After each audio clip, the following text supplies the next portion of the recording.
जय भोलेनाथ की। स्वागत है आप सभी का हमारे भक्ति चैनल पर। आज हम सुनेंगे 16 सोमवार व्रत की कथा। मृत्युलोक में विवाह करने की इच्छा करके एक समय श्री भूतनाथ महादेव जी माता पार्वती के साथ पधारे। वहां वे भ्रमण करते करते विदर्भ देशांतर्गत अमरावती नाम की अति रमणीक नगरी में पहुंचे। अमरावती नगरी अमरपुरी के सदृश सब प्रकार के सुखों से परिपूर्ण थी। उसमें वहां के महाराज का बनाया हुआ अति रमणीक शिव जी का मंदिर बना था। उसमें भगवान शंकर भगवती पार्वती के साथ निवास करने लगे। एक समय माता पार्वती प्राणपति को प्रसन्न देख के मनोविनोद करने की इच्छा से बोली, हे महाराज, आज तो हम तुम दोनों चौसर खेलें। शिवजी ने प्राण प्रिया की बात को मान लिया और चौसर खेलने लगे। उसी समय इस स्थान पर मंदिर का पुजारी ब्राह्मण मंदिर में पूजा करने को आया। माता जी ने ब्राह्मण से प्रश्न किया कि पुजारी जी, बताओ कि इस बाजी में दोनों में से किसकी जीत होगी। ब्राह्मण बिना विचारे ही शीघ्र बोल उठा कि महादेव जी की जीत होगी। थोड़ी देर में बाजी समाप्त हो गई और पार्वती जी की विजय हुई।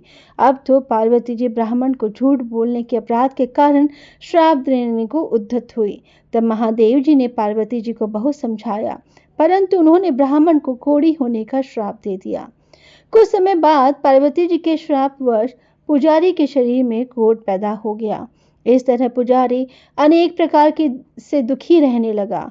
इस तरह के कष्ट भोगते हुए जब बहुत दिन हो गए तो देवलोक की अप्सराएं शिव जी की पूजा करने उसी मंदिर में पधारी और पुजारी के कष्ट को देख बड़े दया भाव से उससे रोगी होने के कारण पूछने लगी।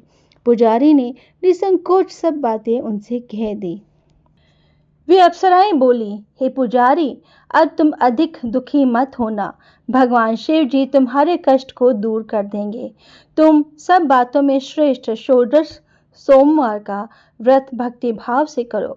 तब पुजारी अप्सराओं से हाथ जोड़कर विनम्र भाव से षोडश सोमवार व्रत की विधि पूछने लगा। अप्सराएं बोले कि जिस दिन सोमवार हो उस दिन भक्ति के साथ व्रत करें, स्वच्छ वस्त्र पहने, आधा सेर गेहूं का आटा लें, उसके 3 अंगा बनाए और घी, गुड़, दीप, नैवेद्य, पुंगी फल, बेलपत्र, जनेऊ का जोड़ा, चंदन, अक्षत, पुष्प आदि के द्वारा प्रदोष काल में भगवान शंकर का विधि से पूजन करें। तत्पश्चात अंगाओं में से एक शिव जी को अर्पण करें, बाकी 2 शिव जी का प्रसाद समझकर उपस्थित जनों में बांट दें और आप भी प्रसाद लें। इस विधि से 16 सोमवार व्रत करें। तत्पश्चात 17वें सोमवार के दिन पाव सेर पवित्र गेहूं के आटे की बाटी बनाए, तदनुसार घी और गुड़ मिलाकर चूरमा बनाए और शिव जी का भोग लगाकर उपस्थित भक्तों में बांटे। पीछे आप कुटुंब प्रसादी लें तो भगवान शिव जी की कृपा से उसके मनोरथ पूर्ण हो जाते हैं। ऐसा कहकर अप्सराएं स्वर्ग को चली गई।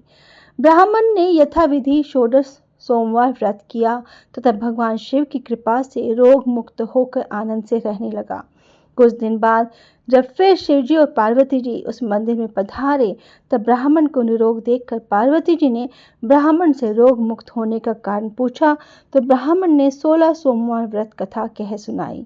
तब तो पार्वती जी अति प्रसन्न होकर ब्राह्मण से व्रत की विधि पूछकर व्रत करने को तैयार हुई। व्रत करने के बाद उनकी मनोकामना पूर्ण हुई तथा उनके रूठे पुत्र स्वामी कार्तिकेय स्वयं माता के आज्ञाकारी हुए। परंतु कार्तिकेय जी को अपने विचार परिवर्तन का रहस्य जानने की इच्छा हुई और माता से बोले, हे माता जी, आपने ऐसा कौन सा उपाय किया जिससे मेरा मन आपकी ओर आकर्षित हुआ। तब पार्वती जी ने वही षोडश सोमवार व्रत की कथा उनको सुनाई। स्वामी कार्तिकेय जी बोले, इस व्रत को मैं भी करूंगा क्योंकि मेरा प्रिय मित्र ब्राह्मण दुखी दिल से परदेश गया है। हमें उससे मिलने की बहुत इच्छा है। कार्तिकेय जी ने भी इस व्रत को किया और उनका प्रिय मित्र मिल गया। मित्र ने इस आकस्मिक मिलन का भेद कार्तिकेय जी से पूछा तो वे बोले, हे मित्र, हमने तुम्हारे मिलने की इच्छा करके 16 सोमवार का व्रत किया था। अब तो ब्राह्मण मित्र को भी अपने विवाह की बड़ी इच्छा हुई। कार्तिकेय जी से व्रत की विधि पूछी और यथा विधि व्रत किया। व्रत के प्रभाव से जब वह किसी कार्यवश विदेश गया तो वहां के राजा की लड़की का स्वयंवर था। राजा ने प्रण किया था कि जिस राजकुमार के गले में सब प्रकार श्रृंगारित हथनी माला डालेगी, मैं उसी के साथ प्यारी पुत्री का विवाह कर दूंगा। शिव जी की कृपा से ब्राह्मण भी स्वयंवर देखने की इच्छा से राज्यसभा में एक ओर बैठ गया। नियत समय पर हथनी आई और उसने जयमाला उस ब्राह्मण के गले में डाल दी। राजा की प्रतिज्ञा के अनुसार बड़ी धूमधाम से कन्या का विवाह उस ब्राह्मण के साथ कर दिया और ब्राह्मण को बहुत सा धन और सम्मान देकर संतुष्ट किया। ब्राह्मण सुंदर राजकन्या पाकर सुख से जीवन व्यतीत करने लगा। एक दिन राजकन्या ने अपने पति से प्रश्न किया, हे प्राणनाथ, आपने ऐसा कौन सा भारी पुण्य किया जिसके प्रभाव से हथिनी ने सब राजकुमारों को छोड़कर आपको वरण किया? ब्राह्मण बोला, हे प्राण प्रिय, मैंने अपने मित्र कार्तिकेय जी की कथानुसार 16 सोमवार का व्रत किया था, जिसके प्रभाव से मुझे तुम जैसी रूपवान लक्ष्मी की प्राप्ति हुई। व्रत की महिमा को सुनकर राजकन्या को बड़ा आश्चर्य हुआ और वह भी पुत्र की कामना करके व्रत करने लगी। शिवजी की दया से उसके गर्भ से एक अति सुंदर, सुशील, धर्मात्मा और विद्वान पुत्र उत्पन्न हुआ। माता पिता दोनों उस देव पुत्र को पाकर अति प्रसन्न हुए और उसका लालन पालन भली प्रकार से करने लगे।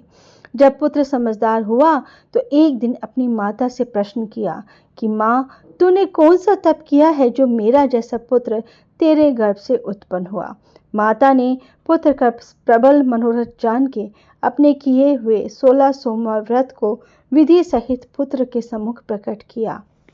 पुत्र ने ऐसे सरल व्रत को, जो 7 तरह के मनोरथों को पूर्ण करने वाला है, सुना तो वह भी इस व्रत को राज्य अधिकार पाने की इच्छा से हर सोमवार को यथाविधि व्रत करने लगा। उसी समय एक देश के वृद्ध राजा ने दूतों ने आकर उसको एक राजकन्या के लिए वरण किया। राजा ने अपनी पुत्री का विवाह ऐसे सर्वगुण संपन्न ब्राह्मण युवक के साथ करके बड़ा सुख प्राप्त किया। वृद्ध राजा के दिवंगत हो जाने पर यही ब्राह्मण बालक गद्दी पर बिठाया गया, क्योंकि दिवंगत भूप के कोई पुत्र नहीं था। राज्य का अधिकारी होकर भी वह ब्राह्मण पुत्र अपने 16 सोमवार के व्रत को करता रहा। जब 17वां सोमवार आया तो विप्र पुत्र ने अपनी प्रियतमा से सब पूजन सामग्री लेकर शिवालय में चलने के लिए कहा, परंतु प्रियतमा ने उसकी आज्ञा की परवाह नहीं की। दास दासियों द्वारा सब सामग्रियां शिवालय भिजवा दी और आप नहीं आए। जब राजा ने शिवजी का पूजन समाप्त किया तब एक आकाशवाणी राजा के प्रति हुई। राजा ने सुना, हे राजा, अपनी इस रानी को राजमहल से निकाल दे, नहीं तो तेरा सर्वनाश कर देगी। वाणी को सुनकर राजा के आश्चर्य का ठिकाना नहीं रहा और तत्काल ही मंत्रणा गृह में आकर अपने सभासदों को बुलाकर पूछने लगा कि हे मंत्रियों, मुझे आज शिव जी की भविष्यवाणी हुई है कि राजा तू अपनी इस रानी को निकाल दे, नहीं तो ये तेरा सर्वनाश कर देगी। मंत्री आदि सब बड़े विस्मय और दुख में डूब गए, क्योंकि जिस कन्या के साथ राज्य मिला है राजा उसी को निकालने का जाल रचता है। यह कैसे हो सकेगा? अंत में राजा ने उसे अपने यहाँ से निकाल दिया। रानी दुखी हृदय भाग्य को कोसती हुई नगर के बाहर चली गई।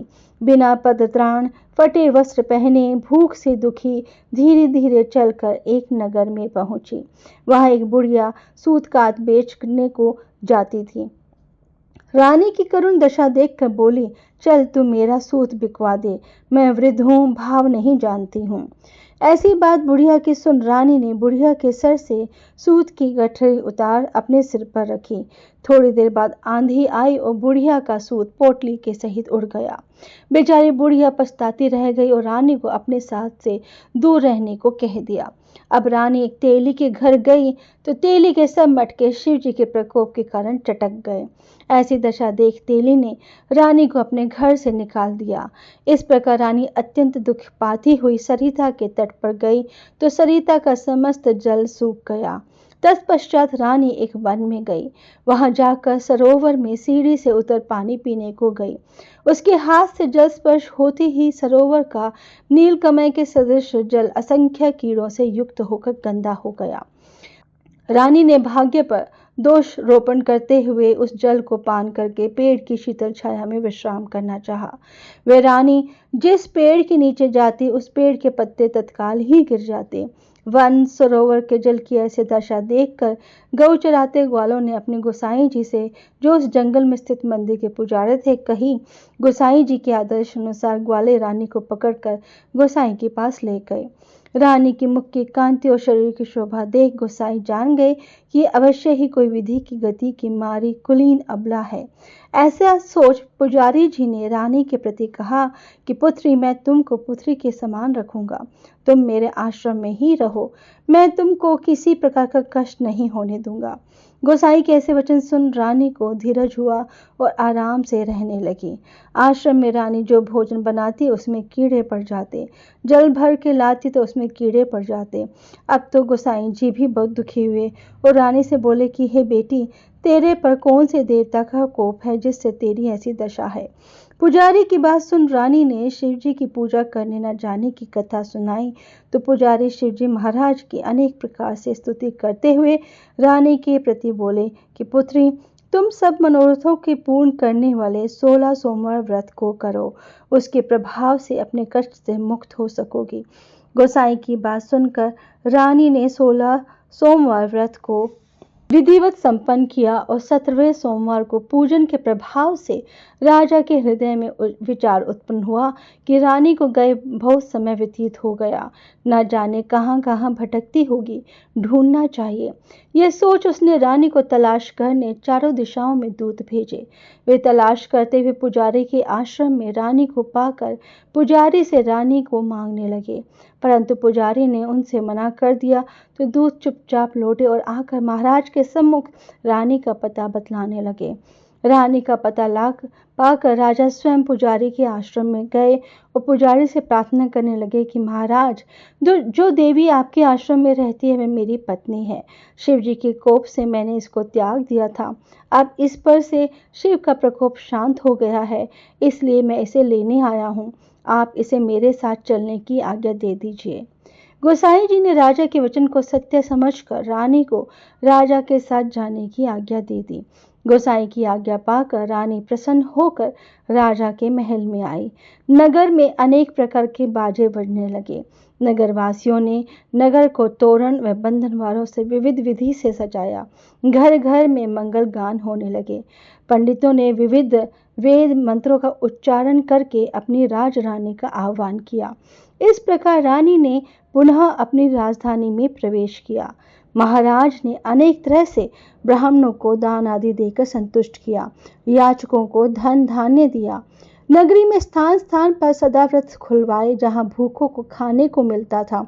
इस प्रकार से राजा शिव जी का कृपा पात्र हो राजधानी में रानी के साथ अनेक तरह के सुखों का भोग करते हुए सोमवार व्रत करने लगा और विधिवत शिव पूजन करते हुए इस लोक में अनेका सुखों को भोगने के पश्चात शिवपुरी को पधारे। ऐसे ही जो मनुष्य मनसा वाचा कर्मणा द्वारा भक्ति सहित सोमवार का व्रत व पूजन विधिवत करता है वह इस लोक में समस्त सुखों को भोग कर अंत में शिवपुरी को प्राप्त करता है। यह व्रत सब मनोरथों को पूर्ण करने वाला है। बोलो शिव जी महाराज की ही जय, शंकर महाराज की ही जय। हर हर महादेव, हर हर महादेव, हर हर महादेव। हे भोलेनाथ, इस कहानी को कहने, सुनने और हुंकारा भरने वाले की मनोकामना पूरी करना, कुंवारी लड़कियों को मनचाहा वर देना, सुहागनों को अखंड सौभाग्य देना, बच्चों को अच्छा स्वास्थ्य और लंबी उम्र देना, अपने भक्तों को सुख सौभाग्य देकर उनके जीवन की सभी दुखों को दूर करना। जय भोलेनाथ की। दोस्तों, आशा करती हूँ आपको ये वीडियो पसंद आई होगी। आप इसे प्लीज़ लाइक एंड शेयर अवश्य कीजिएगा। अगर इस चैनल पर नए हैं तो इस चैनल को सब्सक्राइब करना ना भूलें। जय भोलेनाथ की। हर हर महादेव।